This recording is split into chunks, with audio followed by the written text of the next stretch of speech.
deportados, ha dicho Maduro. ¿Qué piensas que hará Estados Unidos en relación a esto? Bueno, yo lo primero que me quiero referir es a Maduro, que Maduro siempre ha utilizado la migración venezolana, que es una tragedia, como tú y yo bien sabemos, y digo una tragedia por lo que significa abandonar la tierra de uno, separarse de la familia, perder el trabajo, los estudios. Siempre lo ha utilizado de una manera política, de una manera propagandística, pero sobre todo siempre ha mentido sobre la migración venezolana. ¿Por qué miente? Porque nunca reconoció que hay más de 8 millones de desterrados. Nunca ha reconocido los flujos migratorios que hubo en el Darién, que incluso llegó a burlarse diciendo que eso era una película de ciencia ficción. Nunca ha respetado la dignidad de los venezolanos cuando nos tilda de que estamos limpiando posetas en Miami o en cualquier otra ciudad del exterior, porque negó en su momento, incluso antes, en tiempo de pandemia, los caminantes que vimos en el páramo de Berlín. Entonces, yo sí quiero dejar muy claro, Idania, que Maduro y Diosdado siempre van a negar los flujos migratorios venezolanos y que siempre lo van a utilizar como una herramienta política de propaganda, y también se van a aprovechar de los flujos migratorios para desestabilizar, porque precisamente grupos delincuenciales como el Tren de Aragua se aprovecharon de los flujos migratorios para expandir sus operaciones en 8 países del continente, incluyendo Estados Unidos. Bueno, además porque son los principales, o sea, Maduro es el principal expulsor de venezolanos, por consiguiente no puede reconocer ese flujo. Exactamente, y eso es lo importante. No son las sanciones, como andan diciendo algunos, las causantes de la migración venezolana. Antes que se implementaran las primeras sanciones en el año 2019, ya más de 4 millones de migrantes habían huido de Venezuela. 4 millones de venezolanos ya habían sido forzados a dejar a su país. Y algo importante, Dani, es que yo creo que esto aquí, sobre todo, la prensa independiente, periodistas de investigación, desde que se levantaron las sanciones en octubre del 23, pocos días antes de la primaria, hasta la fecha, que han pasado aproximadamente, estamos hablando de cuánto, de 16 meses, se han ido aproximadamente en ese tiempo, sin sanciones, 700.000 venezolanos. ¿Quién entonces es el causante de estos flujos migratorios que hoy por hoy son los más altos del mundo? Se han ido más venezolanos de Venezuela que ucranianos de Ucrania. Se han ido más venezolanos de Venezuela que sirios de Siria. Esa es la realidad. Y Siria pasó por un conflicto armado por más de 10 años. Ucrania tiene invadida por Rusia 3 años. Y ninguno de esos países ha tenido tantos desterrados como ha dejado la dictadura venezolana. Entonces, no hay que dejarse engañar por la propaganda del régimen. Aquí, lamentablemente, mientras Maduro y Diosdado sigan aferrados a la fuerza en el poder, van a seguir los venezolanos huyendo de su país por distintos motivos, por la escasez de alimentos, por la escasez de medicinas, por los altos costos, por la delincuencia, por la violación sistemática a los derechos humanos, por la escasez de servicios básicos, por la falta de libertades, por no ver futuro. Eso es lo que realmente sucede en nuestro país, y yo no dejaré de denunciarlo y combatiré toda la propaganda que venga del régimen para confundir o para engañar. Ahora, es decir, ¿qué piensas que va a hacer la administración? Por ejemplo, Colombia ha dicho, lo dijo la canciller Laura Sarabia, que en este momento su prioridad son los colombianos, que tiene que atender a los nacionales. Lo mismo ha dicho Panamá y lo mismo ha dicho Ecuador. Noboa ayer criticó a Maduro en esta declaración y dijo que no era más que una pataleta.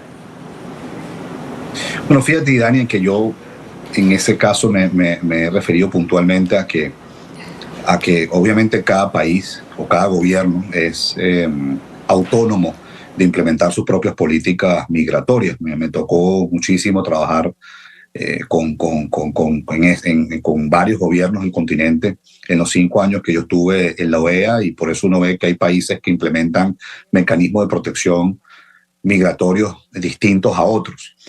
Pero habiendo dicho esto, yo lo he venido manifestando desde que inició la nueva administración de los Estados Unidos, que en el caso particular venezolano, si hay deportación, siempre he pensado que lo mejor es hacerlo a un tercer país, por 2 motivos. El primero es que cualquier integrante del Tren de Aragua o cualquier otra banda delincuencial que sea deportado a Venezuela, recibido por Diosdado Cabello y Granco Arteaga, van a estar completamente protegidos. Esa es la realidad. Van a estar completamente protegidos. Y en segundo lugar, porque cualquier inocente que sea deportado a Venezuela, que entró a Estados Unidos sin su documentación, pero supongamos es un voluntario que estuvo el 28 de julio en las elecciones o es algún activista de derechos humanos, etcétera, esa persona deportada sí va a ser castigada por la dictadura, sí puede ser encarcelada, sí puede ser torturada. Entonces ahí yo siempre he pensado que lo mejor es que haya un tercer país. Por eso a mí me gustó mucho después de la visita del secretario de Estado Marco Rubio a El Salvador, que el gobierno del presidente Bukele se ofreció a recibir a venezolanos que han sido deportados o los miembros del Tren de Aragua, muchos de ellos que estaban incluso en Guantánamo. Eso es lo que yo creo, porque insisto, los inocentes son castigados en Venezuela y los delincuentes son protegidos. Fíjate que ya son 609 venezolanos que han sido deportados a Venezuela en 3 vuelos diferentes. El último vino de México y fue el primero que tuvo mujeres y menores de edad. Y poco se sabe, Dani, poco se sabe de esas personas una vez que las cámaras se apagan en el aeropuerto de Maiquetía. Poco se sabe o absolutamente nada, porque no les permiten hablar con la prensa, no se les puede seguir el rastro, no se sabe a dónde van, no se sabe exactamente quiénes son, no hay lista de nombres, si acaso tenemos un número, pero es muy... Exactamente, amigos, tal vez muchos hayamos visto la noticia y probablemente muchos también no la hayamos visto, en la que pues Venezuela recibió por primera vez a sus deportados, ¿no? Ahí también recibió, por cierto, algunos, si no me equivoco, miembros de la Armada que habían escapado de Venezuela, y que estuvimos hablando muy duramente de eso porque nos parecía algo completamente fuera de serie que hayan deportado a personas importantes, ¿no? Puesto que son personas que habían traicionado a Maduro y habían revelado información para que puedan ser sacadas de Venezuela, y sin embargo las terminaron deportando y devolviéndoles a un lugar en el que están en completo peligro. Y respecto a las personas que llegaron siendo inocentes simplemente por haber salido, no se sabe nada de ellos y no se sabe si es que estarán bien en este momento. Sería algo genial saberlo, la verdad, pero en cuanto se apagaron las cámaras no se supo nada más. Simplemente apareció Diosdado Cabello diciendo que estaban recibiendo a sus ciudadanos y que estaban muy felices. Se les veía con sonrisas en el rostro y todo a los obviamente los dirigentes, ¿no? Los dictadores, los tiranos. Sin embargo, la gente llegó un poco cabizbaja.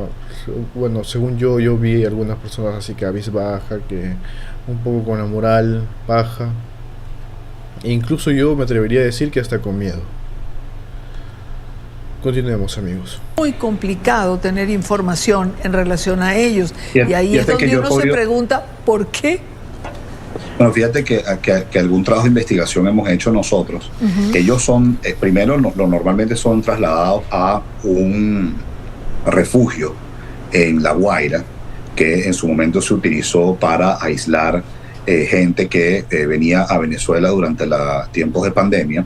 Ahí pernoctan, supuestamente, allí le dan hidratación, alimentación, se permiten bañar, cambiarse, etc. Muchos son sometidos a un interrogatorio bien incisivo, ¿no? De preguntarle cuándo te fuiste del país, por qué te fuiste, dónde vives, datos de su familia, incluso le preguntan por alguna afiliación partidista, política, etc.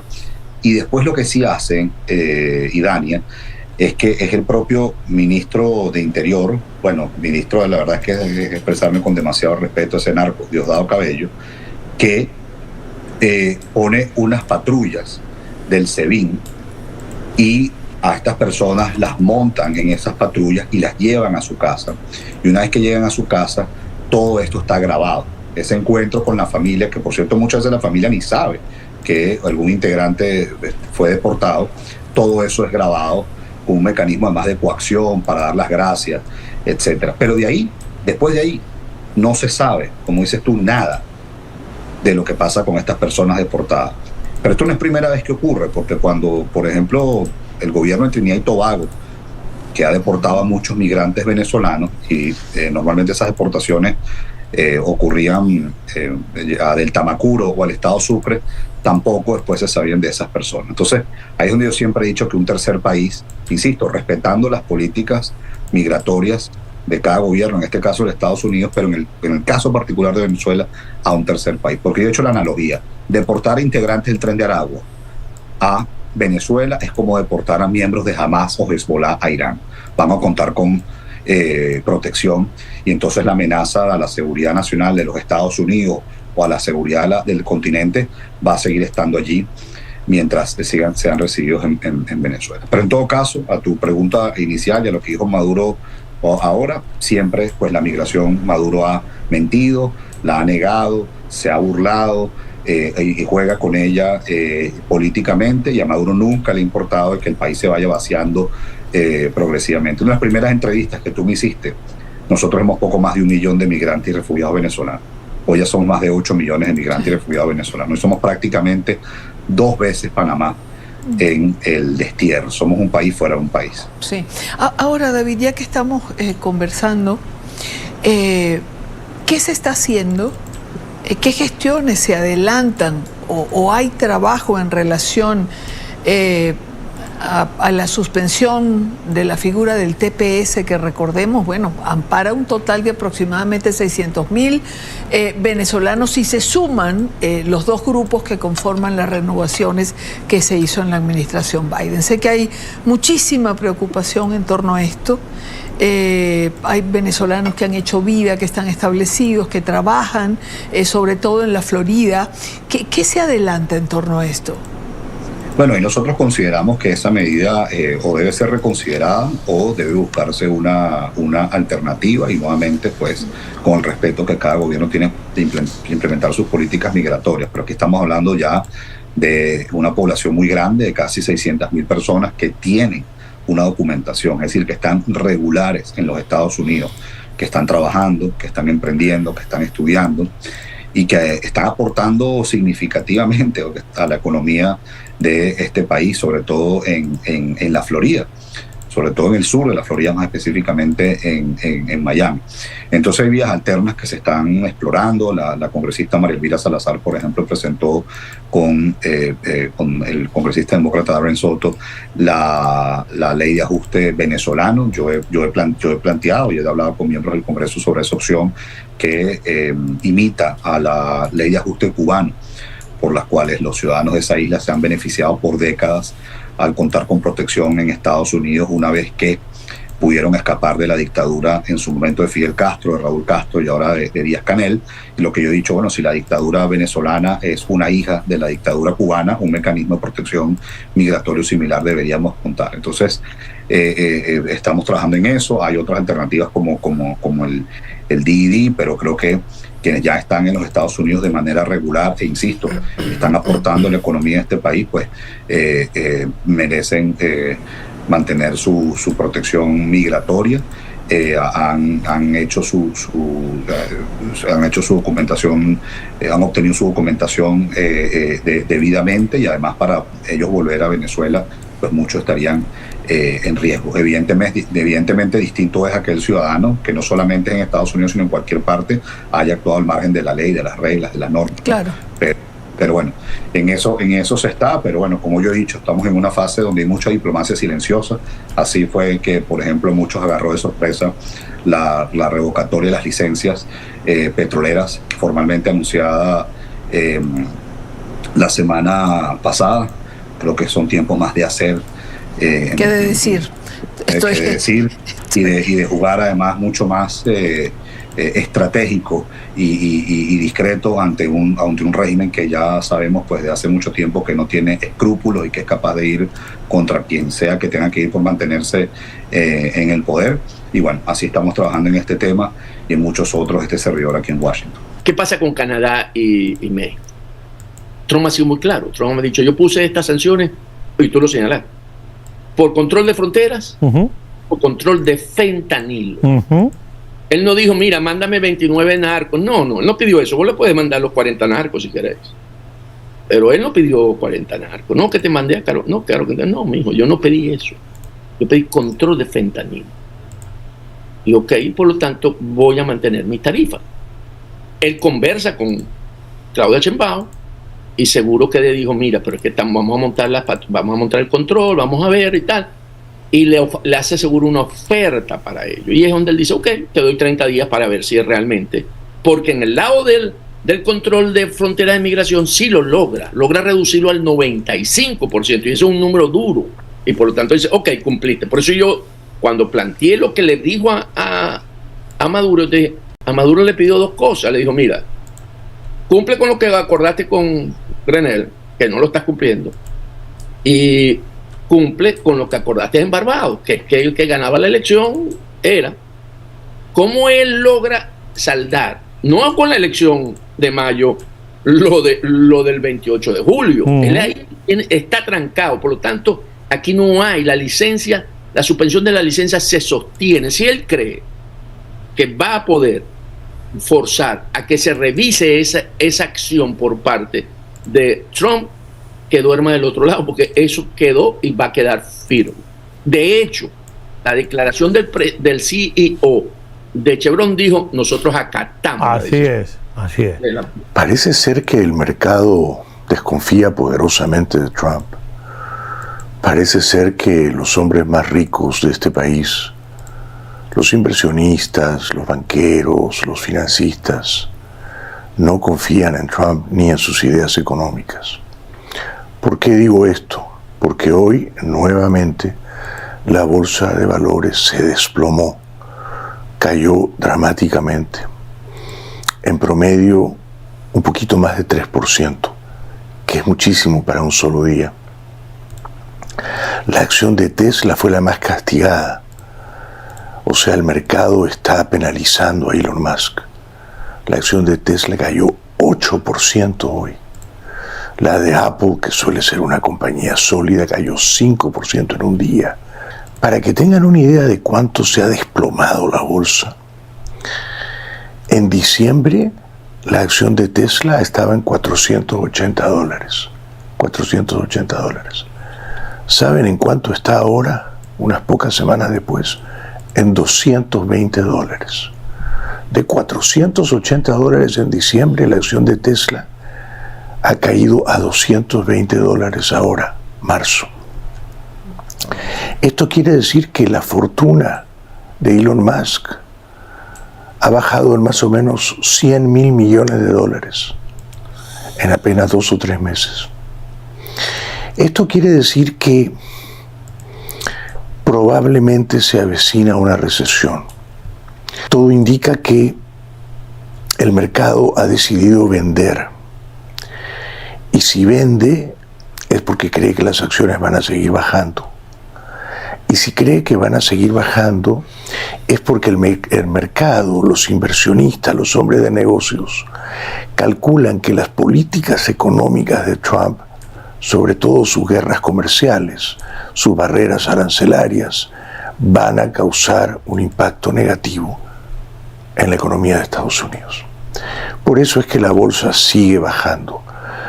Y yo me temo que la bolsa va a seguir cayendo, que el mercado va a entrar en una zona fría, en un bear market, y yo me temo que la economía va a sufrir considerable daño como consecuencia de las políticas proteccionistas de Trump. Eso para comenzar. La bolsa sigue cayendo en picada y los hombres de negocios, privadamente y susurrando, porque no se lo dicen en la cara, creen que Trump está causando bastante daño a la economía. Luego tenemos que Maduro, como era de suponer, y esto tiene bastante sentido, amigos. Sabíamos que iba a haber disculpen, sabíamos que iba a haber una caída en la bolsa. Obviamente, sabíamos que iba a poner hasta en riesgo un poco la economía. Sin embargo, con lo que hemos visto acerca de Tesla con Elon Musk, como menciona, las cosas están saliendo un poco de control, ¿no? Vemos cómo es que está afectando esto. No es algo pues leve, es algo muy, pero muy drástico lo que hemos visto. Imagínense que en unos meses su fortuna ha descendido más de 100 millones de dólares. O sea, con ese dinero me jubilo. Pero 5 generaciones.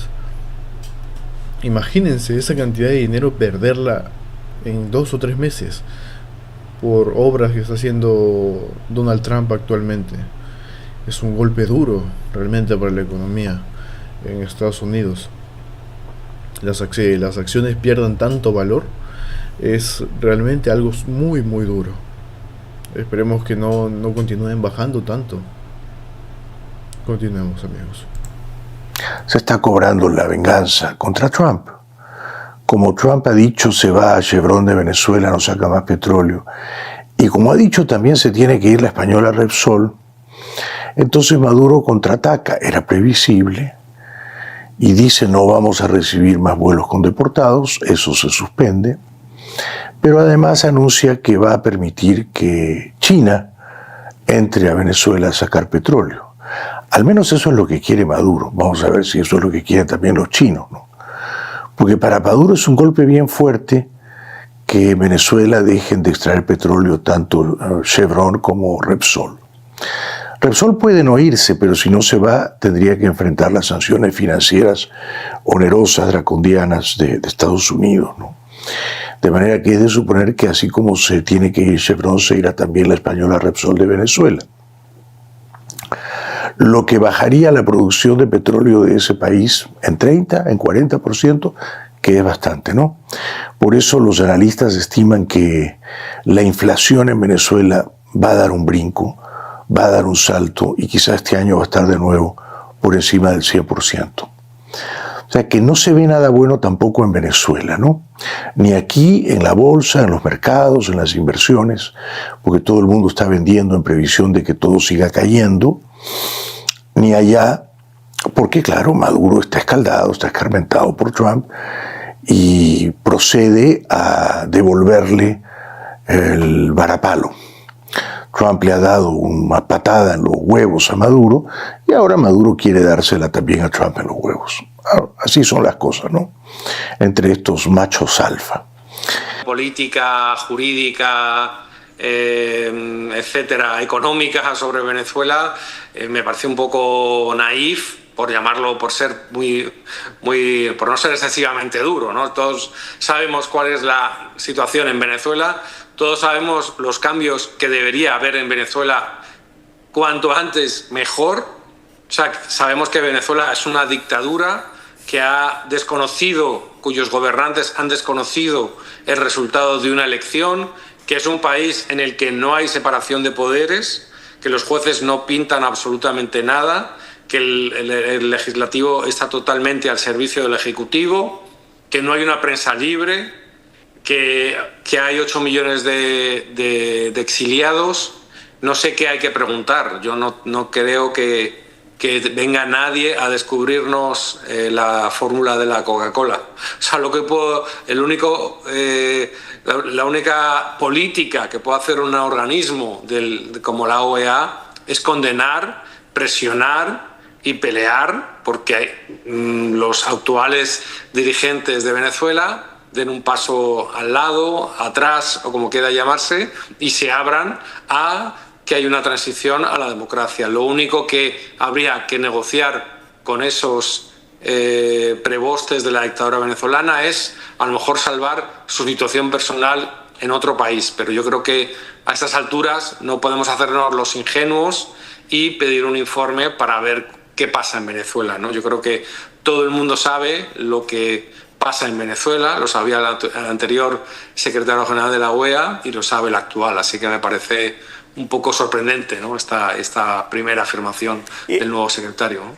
Que la OEA, representada por la mayoría de países americanos en los que en muchos casos hay democracias, pues mantengan la presión sobre Venezuela para seguir denunciando que no se respetan los derechos humanos, que no hay separación de poderes, que no hay libertad de expresión y que se ha hecho un fraude electoral. Entonces es lo mínimo qué podemos esperar. Ahora bien, tampoco sé la política de todos esos países que juegan un poquito que sí, que no, como son Brasil, como son México, como son Colombia, que son países gobernados por la izquierda, pero que sería de mucha ayuda que de una vez por todas, digamos, que hicieran una denuncia pública y sin paliativos y firme contra la dictadura venezolana. No lo han hecho.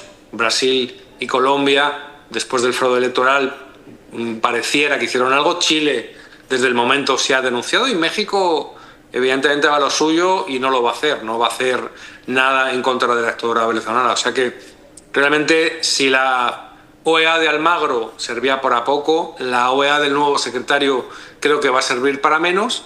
Y luego también está el posible desinterés de los Estados Unidos en nuestra organización y en el tema de América Latina, porque aunque nos las deseábamos muy felices con la llegada de Marco Rubio, porque Marco Rubio es un gran conocedor y un gran crítico de las dictaduras de la región, por otro lado estamos viendo que Donald Trump no está en su agenda de prioridades el fin de las dictaduras nicaragüense, venezolana y cubana. Creo que sus intereses van por otro lado, tanto en la política interna como en la externa, ¿no? Entonces creo que esto no va a ser un tema sobre la mesa urgente para Donald Trump, y eso tampoco ayuda, ¿no? Bueno, yo decía que no tiene interés en América Latina. En Europa ha jugado otra carta, que es la de decirles, que en eso le doy toda la razón, señores, yo llevo pagando la defensa de los países europeos desde el final de la Segunda Guerra Mundial.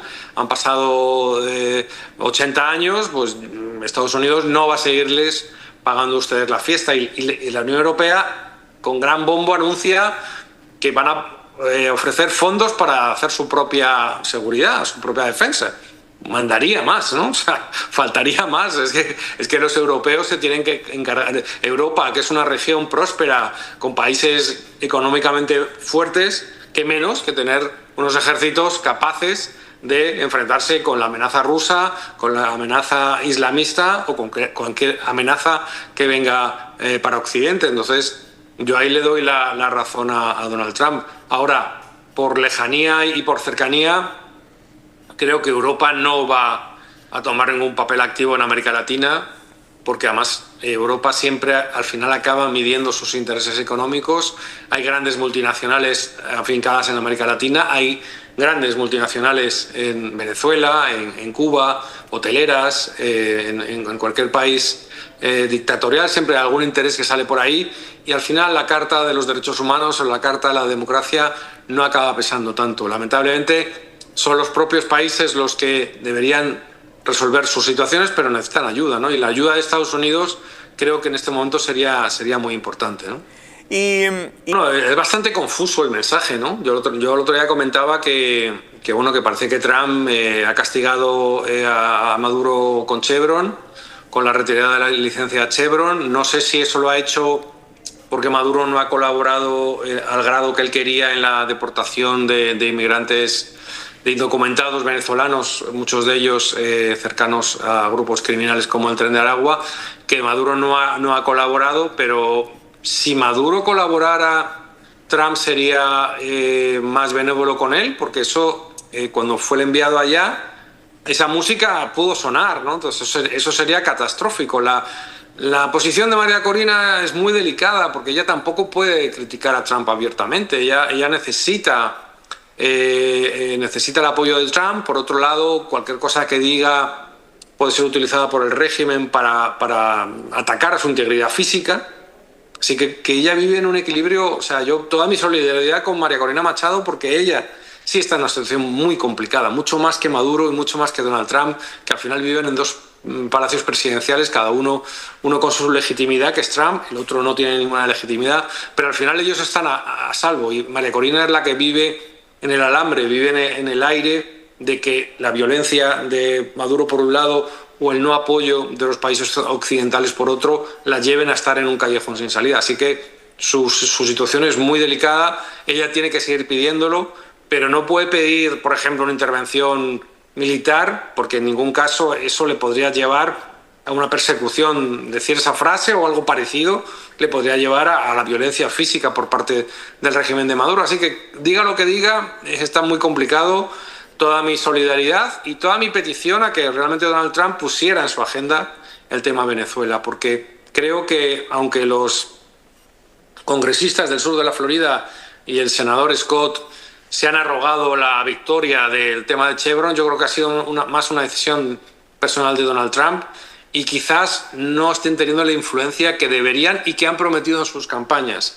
Así que ojalá consigan su objetivo, sean capaces de convencer al presidente Trump y que el tema de Venezuela esté en sus prioridades, no solo en lo que afecta a la política económica de Estados Unidos, sino también en lo que es la lucha por la democracia en un país como Venezuela, que aportaría muchas cosas a la región, aportaría estabilidad, aportaría la vuelta de muchos de esos millones de exiliados, aportaría un país amigo para Estados Unidos, seguramente debilitaría otros regímenes totalitarios como el de Cuba.